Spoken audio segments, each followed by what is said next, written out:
यहाँहरु सम्पूर्णलाई नमस्कार अनि शुभखे।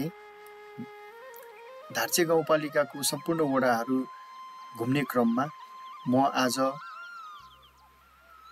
केरौजाको विभिन्न वडा घुमेर हुल्चुक जाँदैछु। यो हिँडिरहेको बाटो हुल्चुक जाने एकमात्र बाटो हो। यहाँ देख्न सक्नुहुन्छ यो अत्यन्तै कठिन र डरलाग्दो भिरको दृश्य। यो बाटो रुन्चेकदेखि हुल्चुक जाने एकमात्र विकल्प हो।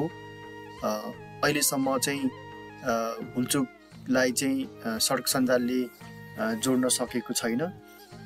2072 सालको विनाशकारी भूकम्पपछि यो बाटोको पुनर्निर्माण गरिसकेपछि यतिको सजिलो गरी हिँड्न सक्ने भएको हो भन्ने स्थानीय बासिन्दाको भनाइरहेको छ। म आफै पनि यो बाटोको यात्रा गर्दै गर्दाखेरि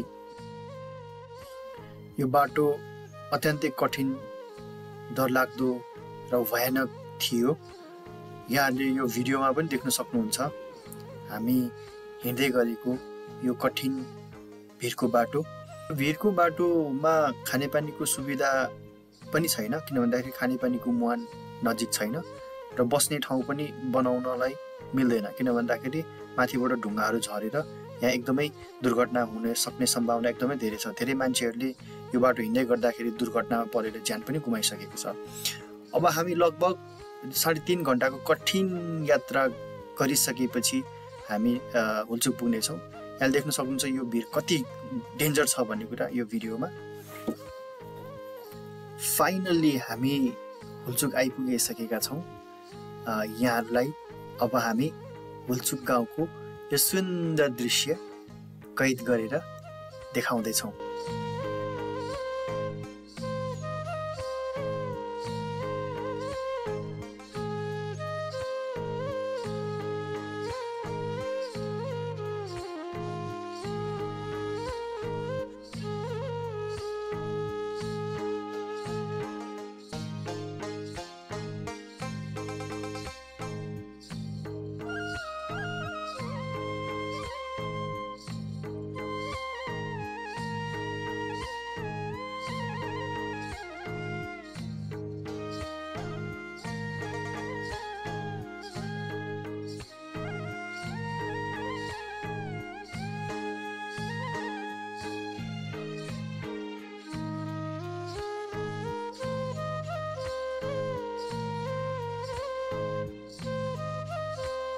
धार्चे गाउँपालिकाको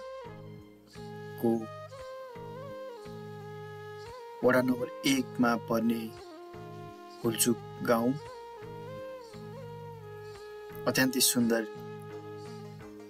अत्यन्तै मनमोहक रहेको छ। क्षेत्रफलको हिसाबले सबै वडा भन्दा ठुलो क्षेत्रफल ओगटेको यस वडा जनसङ्ख्याको हिसाबले चाहिँ अत्यन्तै कम जनसङ्ख्या भएको वडामा पर्दछ। हुल्चुकमा विशेष गरी गुरुङ, घले, क्षेत्री, दलित लगायतका मानिसहरूको बसोबास रहेको छ। यस वडालाई सडक सञ्जालले जोड्नलाई अहिलेसम्म सकेको छैन, किन भन्दाखेरि यस वडालाई सडक सञ्जालले जोड्नको लागि बुढी गण्डकी माथि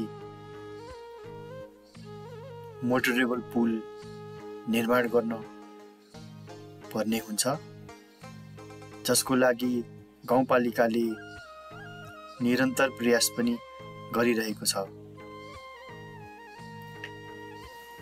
भौगोलिक रूपले अत्यन्तै विकट भए पनि हुल्चुक कृषि र पर्यटनको हिसाबले एकदमै सम्भावना रहेको वडा हो।